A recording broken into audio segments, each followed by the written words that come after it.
I used to be obsessed with data motion because I sent you some stuff and we can show it there for our video audience.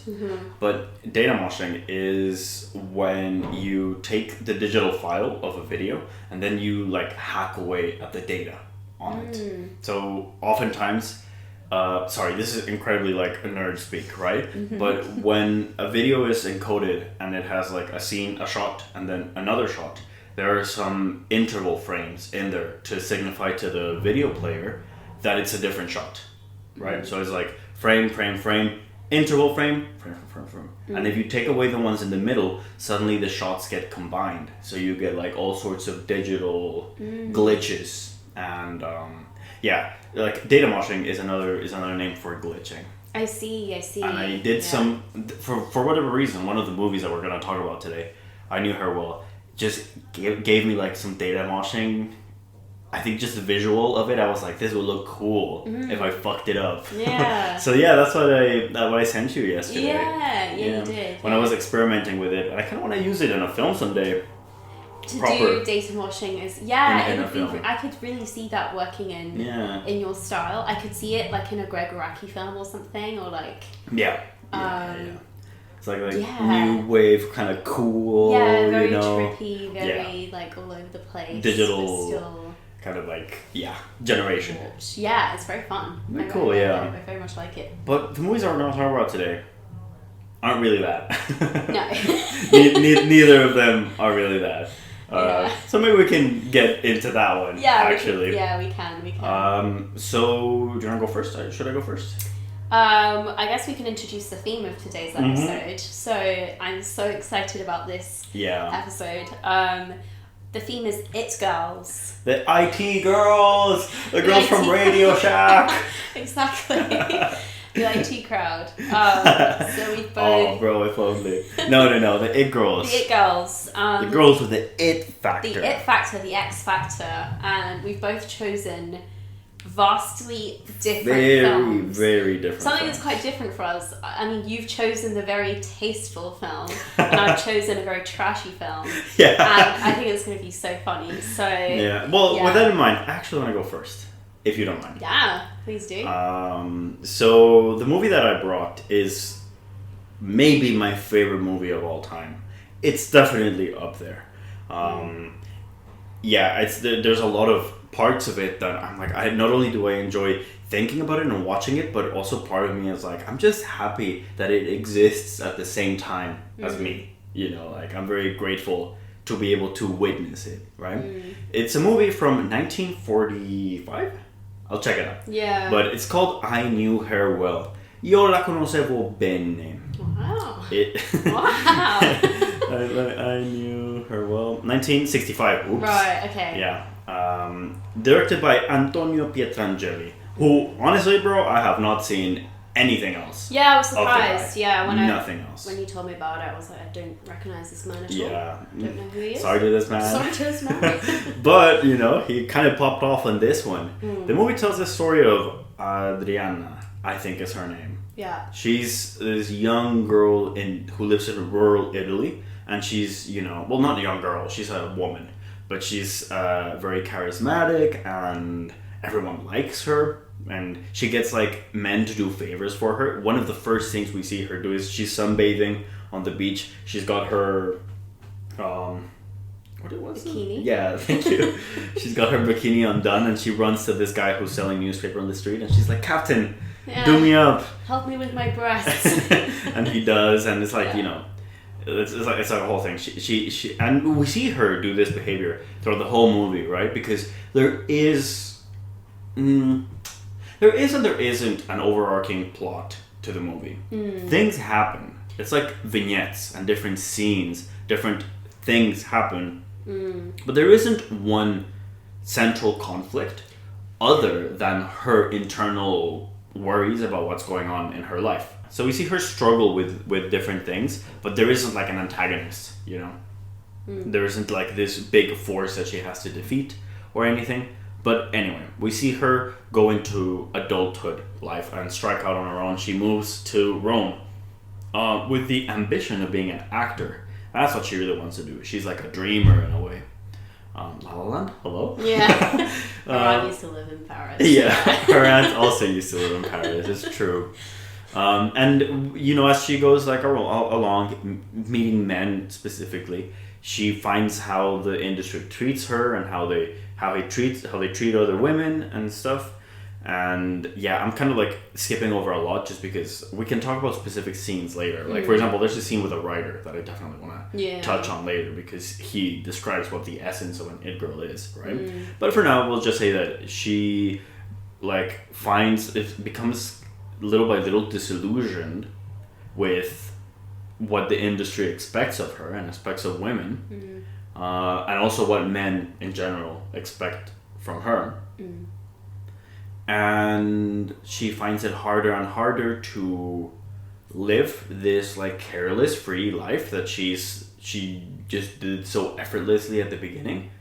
And then at the end, so on that note, right, at the beginning we see her just kind of sailing through social situations with no problem and being romantic about, you know, life. The first guy that we see her with, she's specifically like, oh, couldn't you be more gentle, like be more loving, more romantic? Then by the end of the movie, she's the one who's like almost a bit hazy. She's never really an aggressor or anything, but she kind of loses touch of that romance, and she just goes on the very like last few scenes. She goes on like this, you know, adventure of dates, and just to get her mind off everything. It's just to distract herself, right?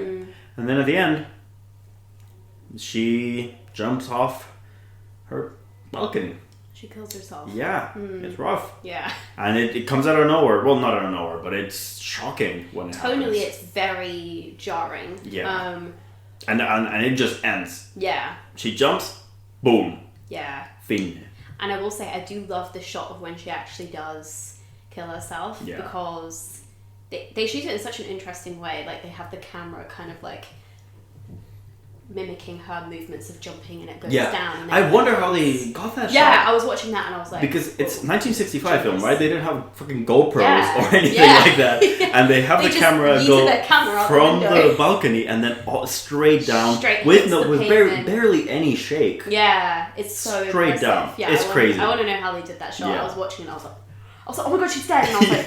Also, that looks so good. Also, how did they do that though? How did they do that? Yeah. I miss having that reaction because, the first time I watched the film, I was also like so shocked and like gasping about stuff. Because it's also a very fun watch. In its own way, it's kind of camp. Yeah. Because just like, you know, things happen and she's such a carefree girl. Things are just like, oh my god, it's so good, it's fine. Which you're kind of like almost taken on that ride as well. Yeah. But I've seen the movie like 8 times. Wow. At least. Wow, okay. Yeah. So I've kind of like... Yeah.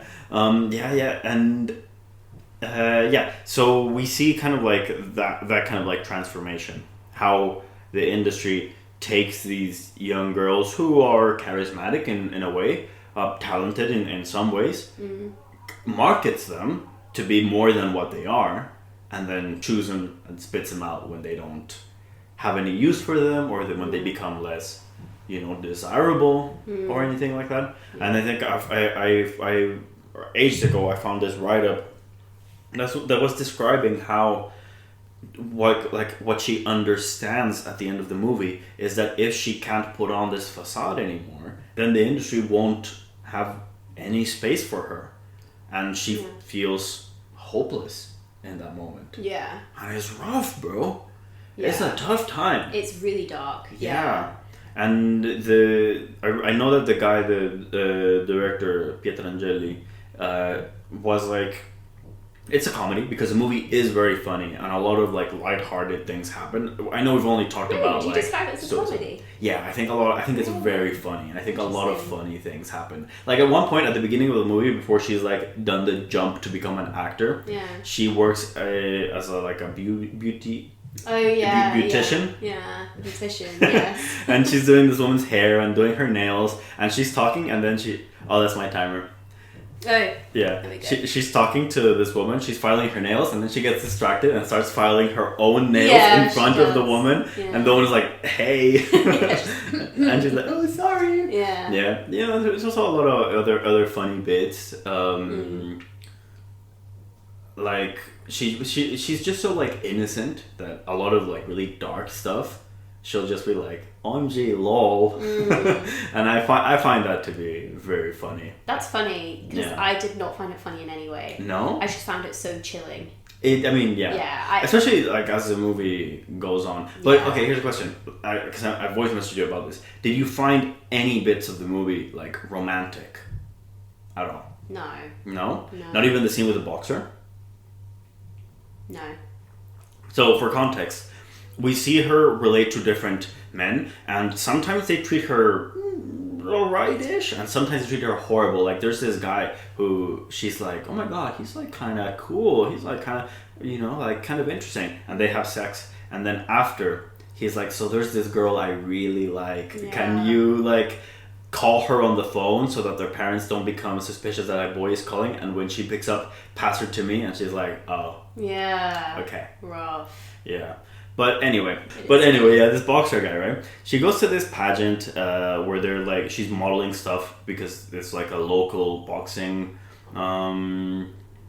event, right? And part of it is I guess a sponsor. They have clothes, and they have between rounds they have women modeling the clothes, and the patrons can buy them, right? She's one of those. Yeah. And as she's modeling, she gets like jeered and like, insulted in the way that men do towards women, because like she's not even dressing that sexy, but you know how men to are. them it's like but in just a few moments earlier, when the fight was happening, she was cheering for this guy just because she find him nice, I guess, and he was getting the same reactions. He was getting cheered, and he was also getting jeered. Booed. Is that a word? Yeah, jeered. Yeah. You're jeering at him. Yeah. Oh, I oughta. So, in a way, maybe unconsciously, without noticing, she sees a little similarity there. Like a bit of common understanding about how society treats them. So then when she's leaving, she was supposed to go with the other girls, but the organizer who brought him was like, oh no, what a coincidence, they all left you? Oh, I guess you better come home with me. And she's like, oh, bastardo. And then leaves on her own, thinks she's being followed. Turns out it's just the boxer literally just going on his own.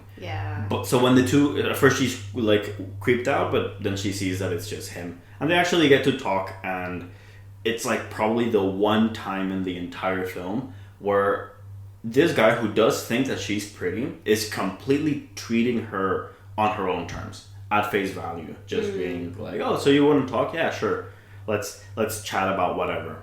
And like they talk about what society expects of them, and in more simple terms, they talk about how they feel, about how they get treated, and at this point she's almost unaware of how society treats her, because she's like, oh my god, they beat you up all the time, that must be horrible. And it's like, girl, you're getting beat up all the time. But she at that point in the story doesn't notice. But anyway, they have this really like nice wholesome connection, and he's also exposes himself to be kind of like a complete romantic. He opens his suitcase and he's got this picture of a woman, and she's like, oh my god, that's your fiance? And he's like, yeah, well, actually no, she's just some girl from a photo frame. And she's like, oh, you don't even know who she is? And he's like, no. And she finds it sweet. And she's like, I feel in that moment she's almost like, I want to spend more time with this guy because he's like sweet, he's not taking advantage of her in any way at all. But then a train arrives, because they're in a train station to head back to Rome, and a train arrives that's back to her hometown, and she's like, oh my god, I should go there right now. And she just runs away, jumps away at that in that instant. And that's how she leads most of her life. She just goes from one adventure to the other, from here to there, and who knows, she might have had something sweet with this boxer guy if she gave it the time of day. And she loved the moment, but then she was just gone. And I was like, damn, bro. Fleeting, that's rough. I found that to be quite romantic, but also like bitter. In a way. Yeah, I see what you mean. We'll discuss that scene. Yeah, we can talk later, about more of that later. Yeah, but as you can see, like I fucking love this movie, bro. Yeah, I can see so why. good. It's so good, and not a lot of people have seen it, so you should go watch it, bro. I think even after we're done discussing both films, we won't be able to address everything that happens because there's so much, and each scene kind of like has its own little thing, its own little purpose. I can even talk about the structure and like the postmodern deconstruction structure of the film, and I don't think we're gonna get to address everything, so you should really go watch I Knew Her Well, 1965, Antonio Pietrangeli. I think it's in the Criterion collection. It is, yeah, it is. So there's ways to watch it, okay? Yeah, and it's on YouTube. You can literally watch it for free. So there you go. Yeah, anyway, cool. So we'll get back to that one. Yeah. We'll come back to that. Let me set a timer for myself. Your film is. Sorry. Yeah, I was gonna come up with like a joke to be like your film is this, but the movie you chose. Is a joke? It's a bit of a joke. I don't know. I mean, let's see. To me, it's not. Well, it is, but it's also not. Let's see. So, yeah, completely different taste level, completely different level of seriousness. But I chose Twilight for the theme of It's Girls. Doc left for dead. Yeah, bro. I exited the chat. Yeah, I know. And it's funny because I had so many like great choices for this theme. Yes, you did. I had so many, but I was most excited by this movie when I thought about it because I was like, I think this is going to create a really interesting discussion. So let's get into it. So I'm sure everybody knows what Twilight is about, but for those of the people that have been living under a rock and don't know what the film is about, aka the cool guys. Cool people. Shut up. Hey. So for the absolute, lamos that don't know what this movie is about, it's based on the novel by Stephanie Meyers. It was like a huge kind of cult teen. 2007? Yeah, roughly around that time. A huge novel. It's about vampires. It's about this family of vampires called the Cullens, and it's about this teenage girl called Bella. And she moves to this little town in Washington called Forks. And when she's there, she finds herself being really drawn towards this mysterious teenager called Edward, who's very pale, he's very strange, he's always with his family, he's very antisocial, very cold to the touch, all these things. And then obviously she discovers that he's a vampire, his whole family are vampires, and she kind of gets pulled into this whole like weird world where she's very at risk because Bella's blood is like extra juicy. Yeah. Everyone wants a bit of that blood. Like, good. O negative. And she's fighting for her life because the whole family are like vegetarian vampires. They all want to... Quote vegetarian. Are they really vegetarian? They drink animal blood. For vampires, that's vegetarian. Yeah, they're living by their diet in like a more humane way, allegedly. And it's about her like trying to integrate with this family. It's about her relationship with Edward, but it's also kind of about this like other group of vampires that basically catch wind of the idea that Bella's like with them, and the fact that she's got this like really great tasting blood. They all want to eat her, they all want to chomp. And then it's about the Cullens trying to protect Bella from these like evil vampires, and it all kind of results in this big showdown at this like ballet studio at the end.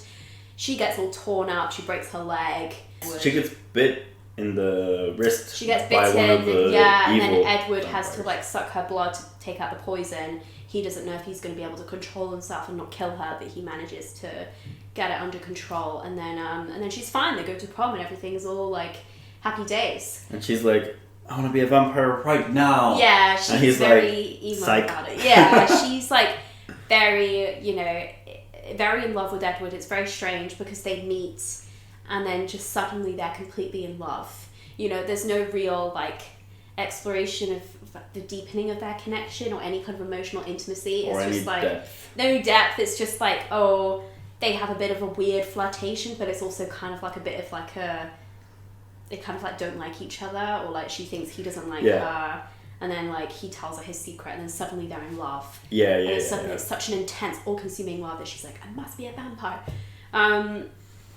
So that's the movie, but honestly the plot of the movie is kind of irrelevant to why I chose it for this theme. So, no plot, no characters. I just think, yeah, I mean, I guess we can get into it now because that's the plot summary of Twilight. But you still got a couple minutes, so, well, that's fine. So you still have the talking stick for a couple minutes before we fully fucking fight over this. So the reason I chose it for the theme of It Girls is because I think in cinema there are like quite a few and very limiting archetypes for female characters. This is nothing new. But I do think that Bella's character was a very interesting mould for what would become this new kind of version of the It Girl in kind of like 2000s, 2010s cinema. And also how that's like mirrored in like Kristen Stewart's own life and status as a celebrity and actor. I was gonna say, I think you're trying to covertly turn this podcast into a Kristen Stewart film recap podcast. Yeah, actually. You got me. I'm a big fan. Yes, I think those two things are like quite interesting. One, the kind of archetypes for women in film and kind of like I guess a bit of like manic pixie girl type syndrome, the kind of like quirky, the like not like other girls, you know, there are all these different archetypes for women, and hers was kind of like the It Girl archetype of that decade, of that moment in cinema. And I think it was quite interesting in sparking off a series of very popular female characters that embodied similar traits, and I think it's very interesting.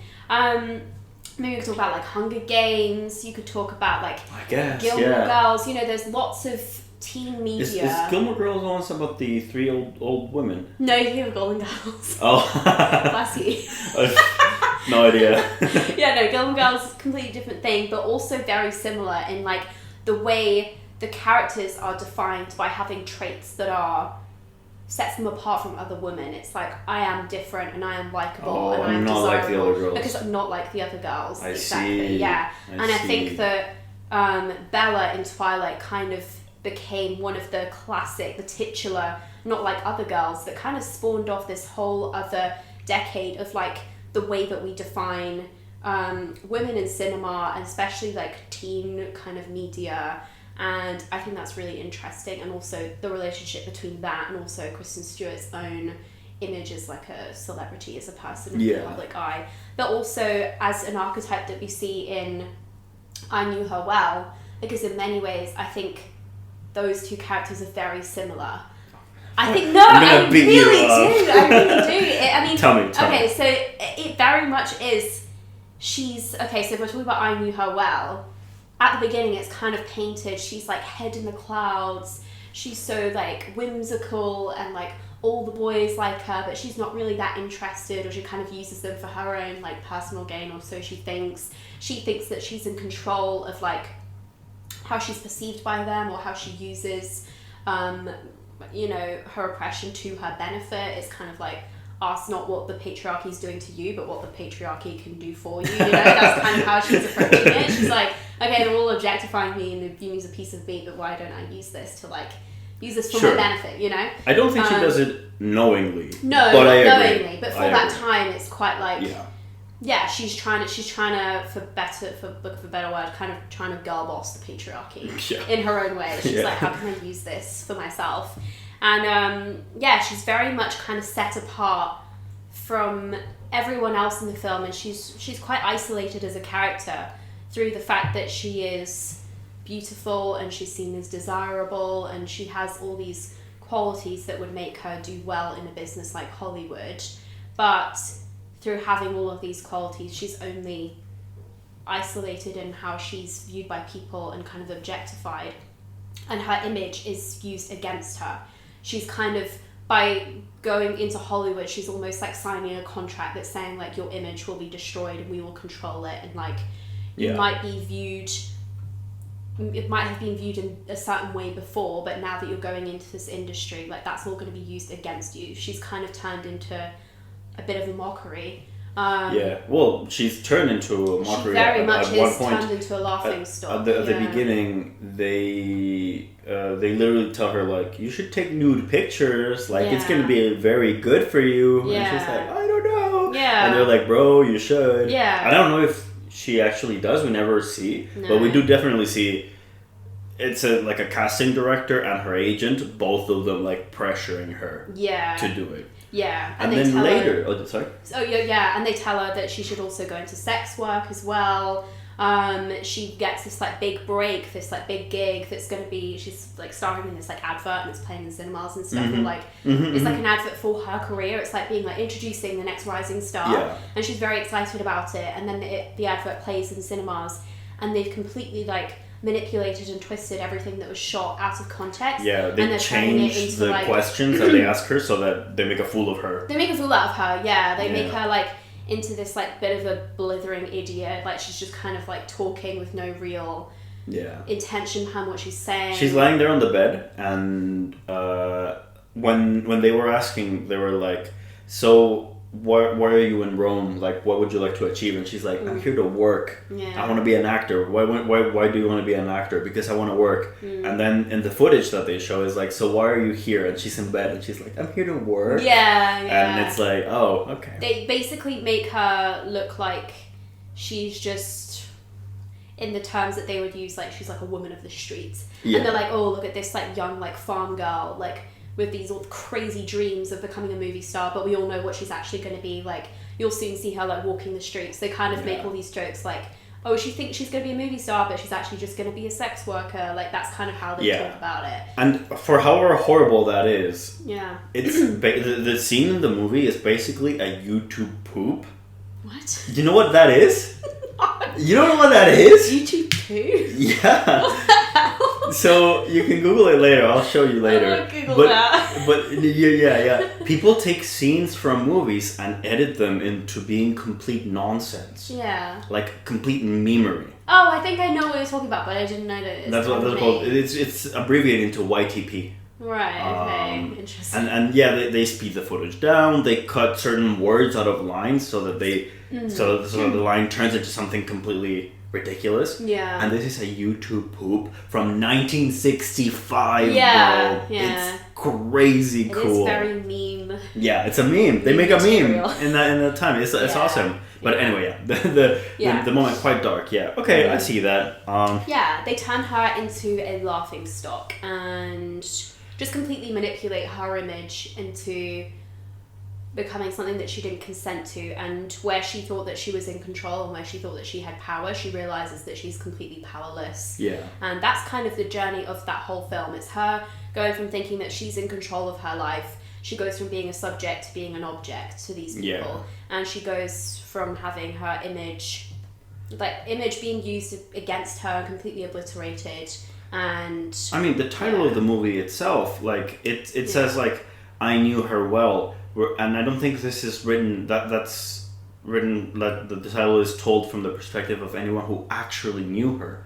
This is like when someone famous dies or, goes into rehab or whatever, and people have their own opinions about them. It's like, nobody knew this poor girl. Yeah. She didn't even know herself. Yeah. But I knew her well because we market these people with these celebrities, and then we think we know them. Yeah. We think we know who they are. But we didn't. Yeah. So the title of the film is quite ironic in that way. Very much so. So now, here's where I kind of like disagree a little bit, because Adriana, I think, right? I knew her well. I think so. Yeah. She lives like she has this scene with the writer, who after they have had sex, and she finds out what she thinks of him. In a very brilliant scene that I actually don't really want to spoil, but how he thinks that she just kind of lives in the moment. She doesn't have any insights into anything because those sorts of things don't concern her. She's just happy to be where she is, not a thought, not a care in the world, and how that's like bliss, right? Yeah. So, in that way, her character is quite surface level.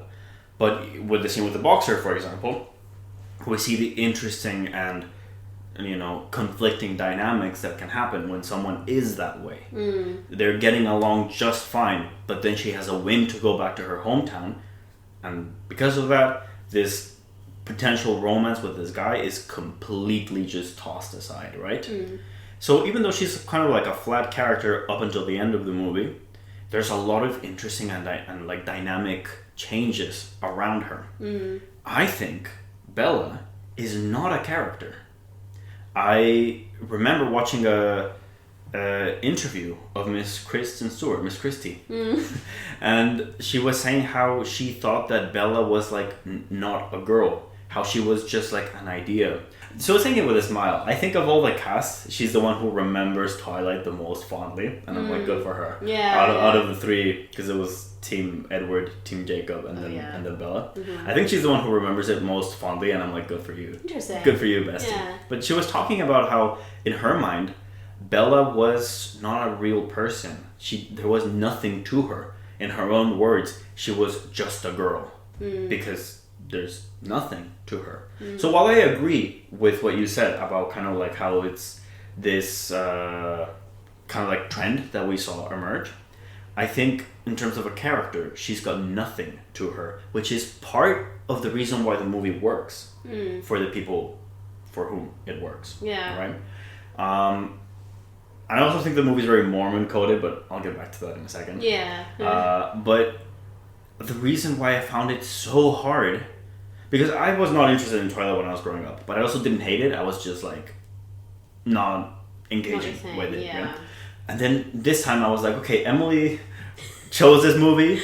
Let's give it a chance. Let's give it a go. And I will say, to the movie's benefit, if you watch it at 3 times speed, it's over and done within 40 minutes, like a trip to the dental hygienist. Wow. It is a breeze, and it's very fun to watch at 3 times speed. Okay. Yeah. Interesting.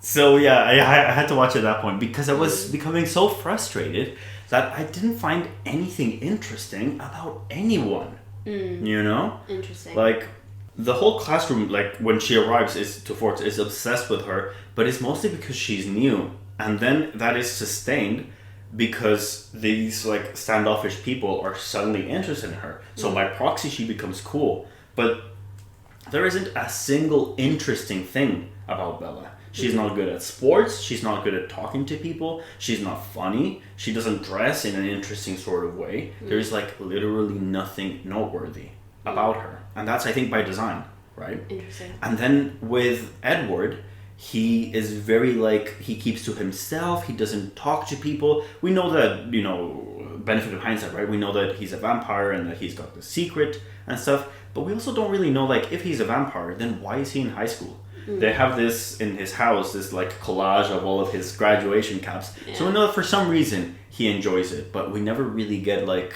any insight as to why. Yeah. So while I was watching the movie, I was like, bro, he's just a guy. He's a vampire, right? But in terms of character, in terms of personhood, he's literally just some guy. And you are just some girl. Have sex. It's not that big a deal. Like, it's not that interesting. There's not, like, romances are made interesting by the boundaries and by the obstacles, which is something that we might talk about soon. Yeah. Hint, hint. Yeah. But in this one, there is nothing, like, concrete or dynamic about any sort of obstacle. Yeah. Because let's be honest, at least, especially in this movie, Team Jacob is not an obstacle for the romance between Bella and Edward. No. He's a character, and a decent one. At least what he's got is that he used to be friends in childhood with Bella. So at least there's some sort of like dynamic and common ground there. But with Edward, I just couldn't understand why they liked each other. Right. Yeah. I was like, there's nothing there, bro. Yeah. Nothing at all. See, what I think is so interesting though about their connection, because like fundamentally I do agree with you, especially when they're actually together, that their relationship is so nothing. It's founded on absolutely nothing. Except where I do disagree with you is the fact I don't think that she has zero personality for the whole film. I think there's a very specific reason why Edward was attracted to her before they got together, and it's because she was this archetype of this like girl that's like different, because the film makes a very pointed point of being like, Bella is not like her girlfriend. She doesn't like going shopping. She doesn't like girly things. She doesn't like wearing dresses. She likes dressing boyishly. She's a bit of a tomboy, but she's effortlessly beautiful. You know, she's naturally very pretty. And it's like, oh, she's into trucks. She is, you know, they kind of paint her as like she's othered in comparison to other women. Sure. Look at all these other girls, they're talking about eating disorders, they're talking about how they wish their boobs were bigger, they're talking about boys, and she's disinterested in all of that. They're talking about dresses and she's talking about books. Yeah, exactly. So like at the beginning of the film, it is that kind of aversion to traditional femininity that gives her like sexual capital, and that's why Edward is interested in her, because she's just so quirky and so different and so not like other girls. That's fair. And she's so clumsy, she can't even walk around without, she's always tripping up all over the place. Like that's a big thing at the beginning of the movie, like when they're going on a school trip, she slips and he's like, can't you even walk, you know? Bro, and come to Twilight, main character trait. She's clumsy. She's so clumsy. And then she's kind of like, clumsiness is often a trait that's kind of used to like kind of infantilize women a bit. It's like, oh, look at her, like she's so clumsy, she can't even she can't even pick things up, she can't even walk, like, oh, she's so different. And it's kind of another, you know, trait that adds to that archetype of like this specific type of like woman. And yeah, I think it's very interesting that those are the things that Edward is drawn to, the fact that she's like kind of othered in the sense that she's not like the other girls. Yeah, I do see that, kind of like that rejection of femininity. Yeah, and that's classical femininity. Yeah, and that's what makes her desirable, which is like just inherently very misogynistic, but more on that later. And then the fact that like she shows no effort, she shows no interest in boys until she meets Edward, and when she meets Edward and when they get into a relationship, that's when her entire personality disappears. You know, like, I actually really like Bella at the start of the film. I find her I find her quite fun as a character, because she's kind of indifferent to the situation. She's just like, yeah, I'm moving to Forks, like I'll make the most of it. Like, she's holding her little cactus at the beginning of the movie. She's all I got. Please. One trace of her old life is this pathetic tiny cactus. And I quite like her at the beginning of the movie. I like the relationship that she has with her dad. You know, I think it's quite fun. And then she meets this boy, and her entire personality is completely corrupted. Yeah, her entire image, her entire presentation of herself is completely destroyed by this boy that enters her life. And it's kind of, when she falls in love with Edward, she just becomes like a nothing being, you know? Like everything about her, everything that was naturally authentic or unique to her, and she wasn't like, it doesn't seem like she was putting on a mask at the beginning of the film, like she was just being herself. And then for some reason that's what draws Edward in, and then after that point she becomes absolutely flat as a person, and she becomes insufferable, and she becomes so like obsessive and like crazy about their relationship and her love for him. Like everything is suddenly about him. And I think it's just I think it's very interesting about the gender dynamics in heterosexual relationships, like how obviously women are expected to change themselves and mold their lives around romantic relationships. Maybe there's also a limitation in the way that the story is structured, where Edward is a very static character for the first chunk of the film, when we get to see more of Bella, and then it swaps over. And when we get to know more of Edward and see what his life is like, suddenly she takes a back seat. Yeah. And we don't get to see more of that. But I do agree with her, with what you said as well. And then she has some level of self-awareness, because like she's like, you're so old and I'm young. That's kind of creepy, bro. Right, like, and then that's not mentioned again. But I think that's also something else that I think is similar to I Knew Her Well, in the sense that women that are desired, I kind of said this before, are kind of like, there's something kind of pedophilic about, obviously, between the relationship between Edward and Bella. You know, he's like 170 years old and she's like 17 or whatever, and like you said, he keeps choosing to be in high school, but like if he's someone that's mentally that old, like why would he go after someone imagine this age? Spending all your time around like 17, 18-year-olds. Teenagers? It's so weird, it's so odd.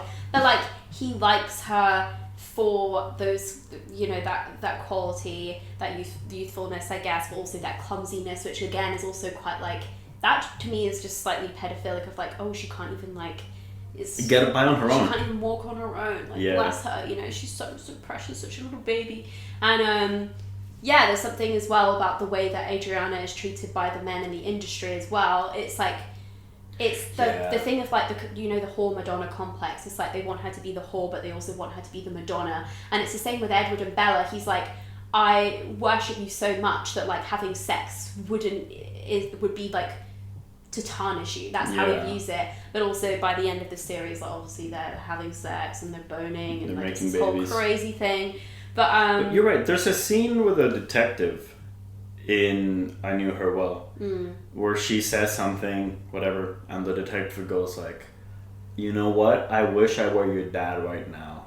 Because basically, it's what you were saying, right? He's like, he sees her as a child, and he sees her as beautiful, but also as a child who needs to be taught. Yeah, you know? Exactly. And I'm like, I agree. That's kind of creepy. It's very creepy. They see these women as having the agency of women, but like the sex appeal of like, I don't know, this like weird childish. A sexy toddler. Yeah, sexy toddler. It is very much sexy toddler like kind of vibes. Now, there's swiftly moving forward from that.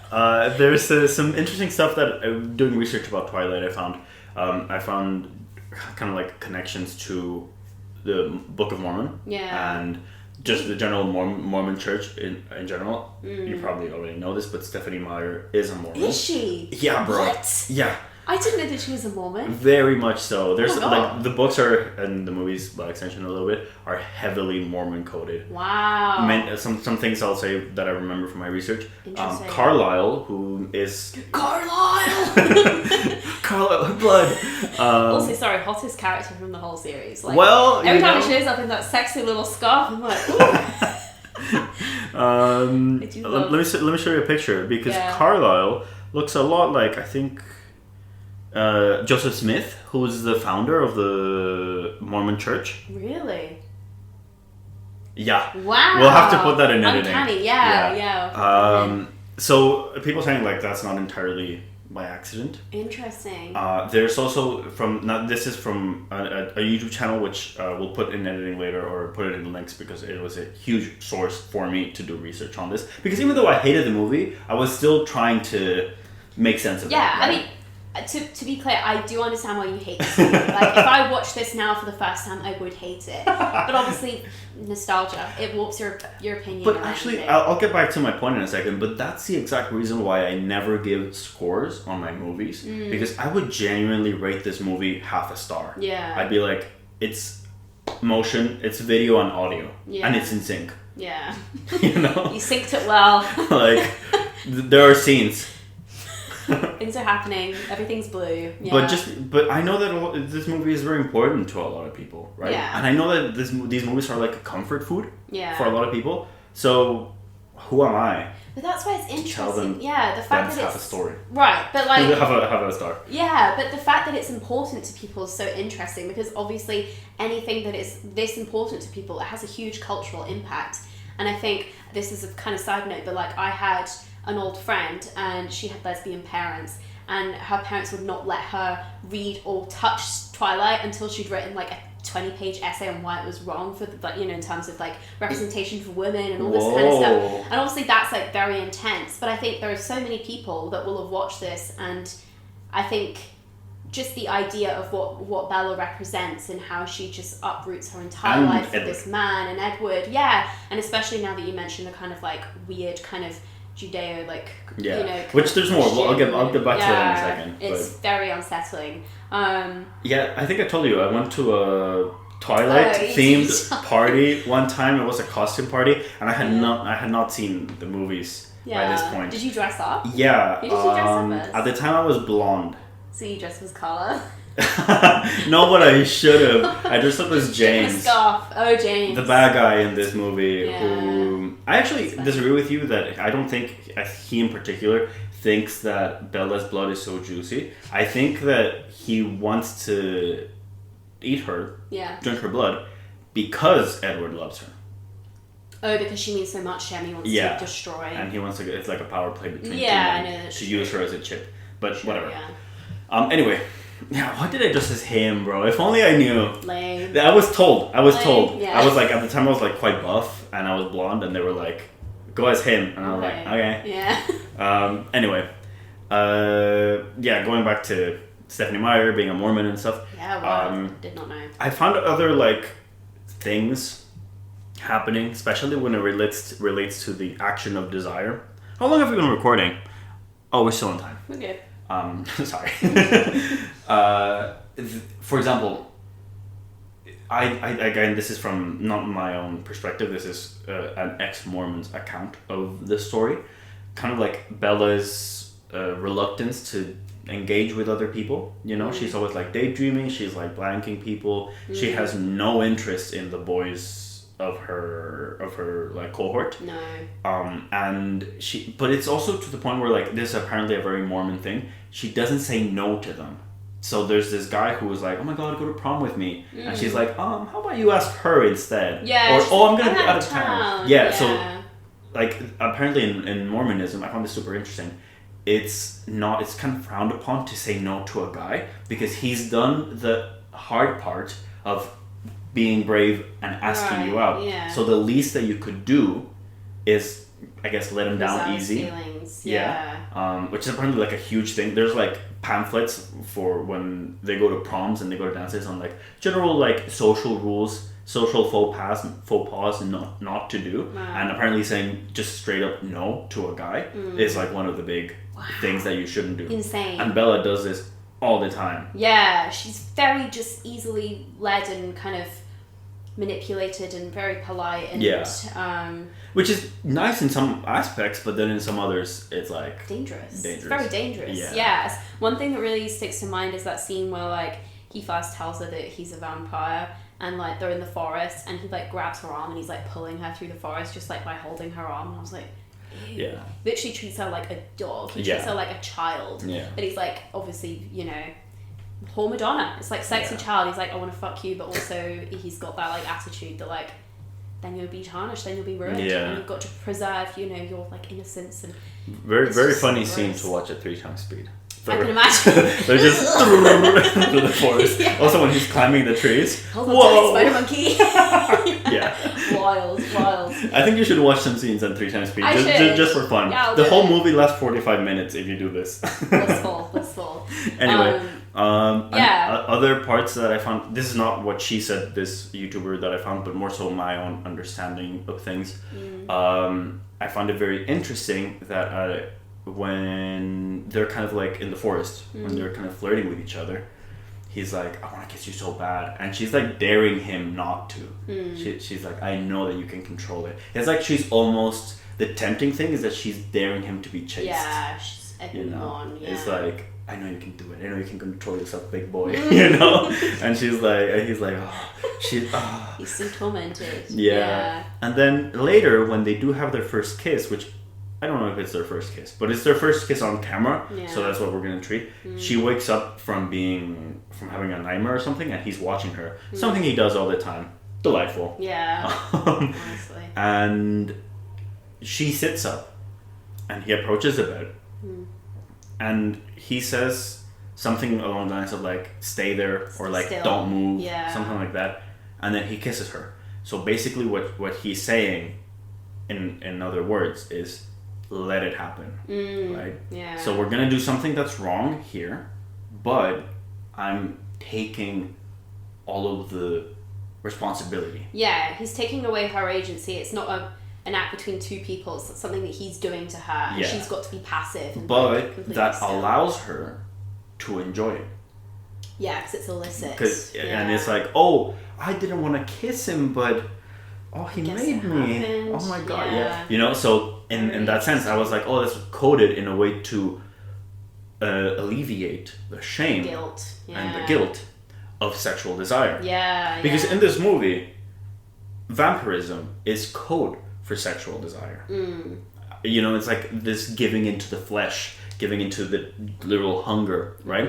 And one final, before I know I've talked your ear off, but one final thing that I noticed on my own is that the bite that James does on Bella is on her wrist, which is like a very safe place to put a vampire bite, because if you're gonna have this scene of this like dude sucking on this woman, if you do it on the neck or on the chest, like that's quite invasive. Yeah. You know, that's quite on top of her. But if you do it on the wrist, then that kind of, you know, like alleviates a little bit of that tension, that sexual like for sure. imagery of having this guy on top of her. He's like kneeling next to her and sucking on her wrist. Yeah, and it's got this very kind of sacrificial kind of element to it. Yeah. Of like, it is very kind of religious. Which, like, yeah, connotations in the Book of Mormon, sacrifice and free agency are like huge things. Yeah. They don't believe in like God's plan the way that Christians and Catholics do. They believe that we are masters of our destiny, and because of that, sacrifice, as you said, is a huge like thing. It's actually insane, because like, and also the elements of when Bella is actually dating Edward and she's kind of like invited into the inner folds of the Cullens and their family. Her dad is like, this is more developed like later on as the films go on, but she basically becomes completely like taken into the family. She never sees her dad anymore. She doesn't see her family. She basically rejects everyone that she used to know, and she becomes completely like insular, and like her whole world revolves around Edward and his family, which is again is also very like Sorry, I was just looking up kind of the video that I watched. It's this video by YouTuber Alyssa Grenfell. I just wanted to make sure that we put some sort of credit to that, because incredible resource. Nice. She's ex-Mormon. Interesting. And what you were saying about kind of Bella becoming less interesting, that's also something that she says. She describes how in the Mormon church, kind of like the role of women is to have kids and stuff. So she has her own life, she has her own interests, and apparently, like, since the Cullens are coded as the Mormons, you know, they're like the people who are doing religion right, as opposed to, this doesn't really come up in Twilight, but it does come up in the later films, the Volturi, which are the like Catholic coded vampires who are gay and like creeps. Yeah. The Mormons are not like them, right? They're American, they're like good, and they are bad, right? So but in the Mormon church, right, she's like drawn, Bella is like drawn to these people, which the Mormons have a specific term for, and then women don't really have like much of a role in life until they have kids. That's the thing, and after they have kids, she says, she describes Miss Alyssa Grenfell, in her own experience, women's lives become more interesting once they've had kids, because it's like they've achieved a sense of like one track, and then after that they can do other stuff. So I find that interesting that you were kind of describing something similar. Very interesting, yeah, because it very much is like, once she's with Edward, she has to become this kind of submissive wife.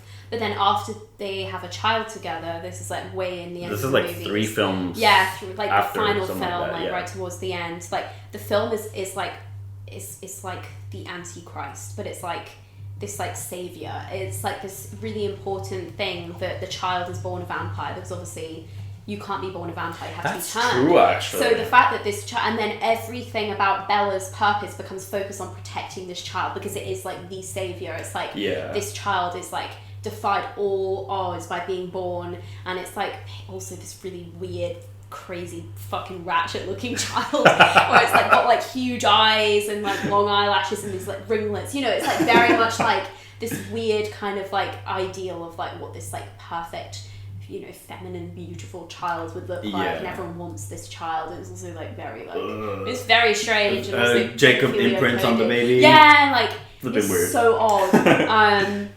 Also, again, whole Madonna complex with Jacob and this like little baby, because he's like, oh, I have to protect her, but also I know that like I'm gonna like marry her one day, and he knows her from like a baby, and it's just like, okay, so like just put yourself in his situation, like in that character situation. You knew this child, this woman, when you both were kids. Yeah. You took, you know, life took you guys apart. Yeah. You came together when you were teenagers. You had the situationship. And then decades later, you're marrying her daughter. Bro. It's so fucked. What the hell? It's so fucked. It's like, oh, I actually just cannot believe the levels of like ridiculousness that goes on in these films.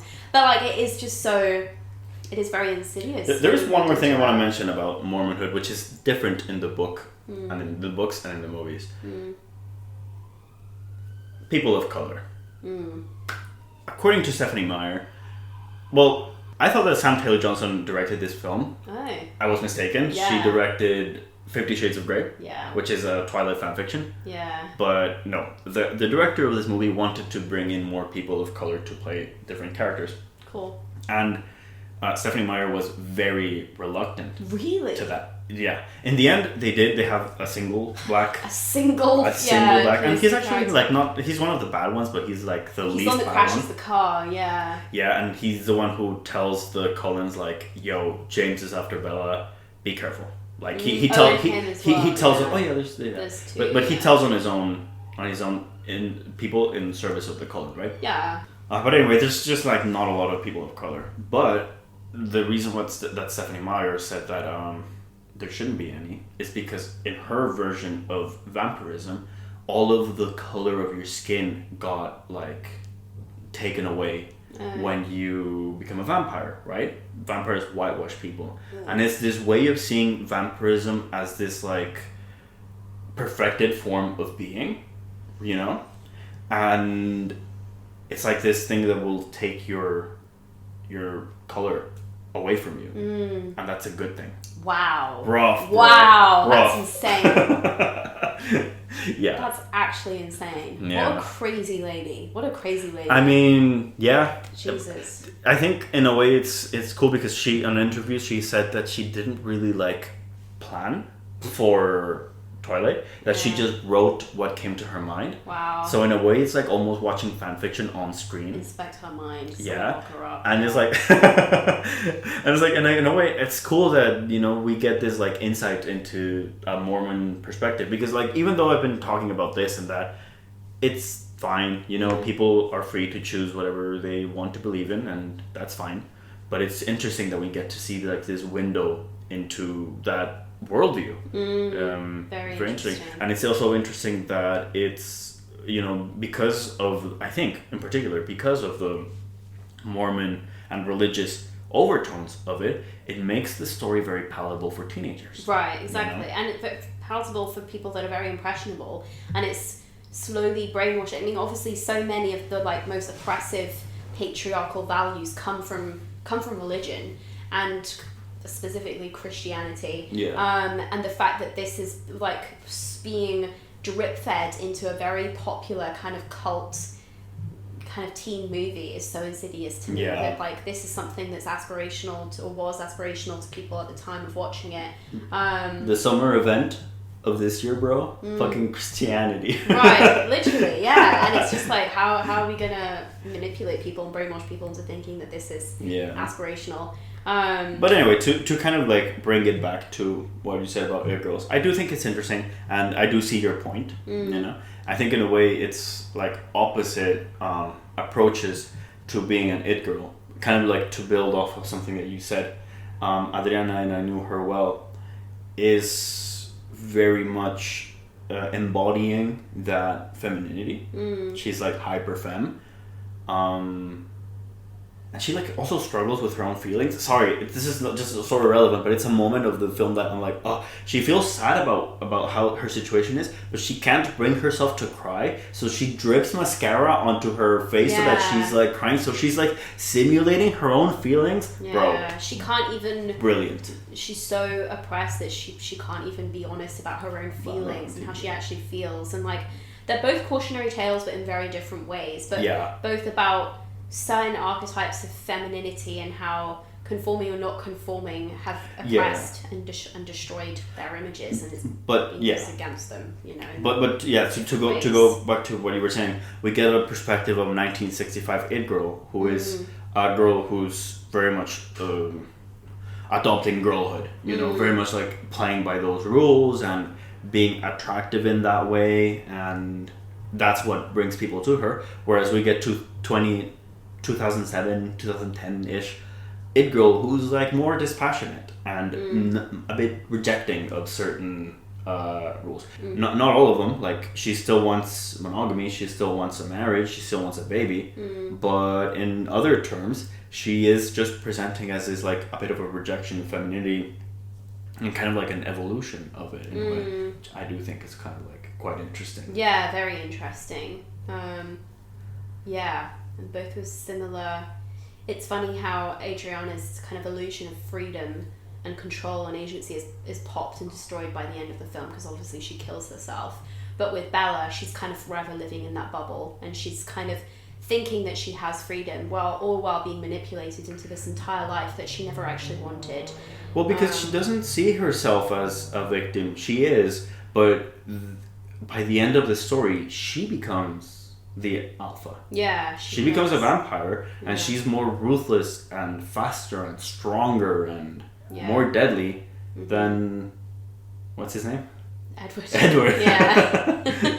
So, like, even though she is a victim, she has that will to power. Yeah. Whereas Adriana doesn't. I will say, as a final ending note, this does have a lot of interesting ties to, I think, the whole trad wife culture that we have now, where all these women are being manipulated into this lifestyle that they think they have freedom and agency within because they have financial power. You have all these financial security wives, that are earning money from selling this image of oppression online, and they think, I'm actually free because look how much money I'm earning from doing this and posting Instagram lives and be baking bread 24/7 every single day, and meanwhile they're still conforming to the exact image that the patriarchy has sold and told that is all we're meant for. And it's similar to Bella. It's just like it was kind of who was it who said they're cherishing the chains of their bondage? Was it Sheila Jeffries? Wow. Sheila, there we go, get out of my head. Yeah, so true. So on that note, on that note, happy Thursday, you guys. I don't know. It's fucking Tuesday. I need to go. I need to get out of here.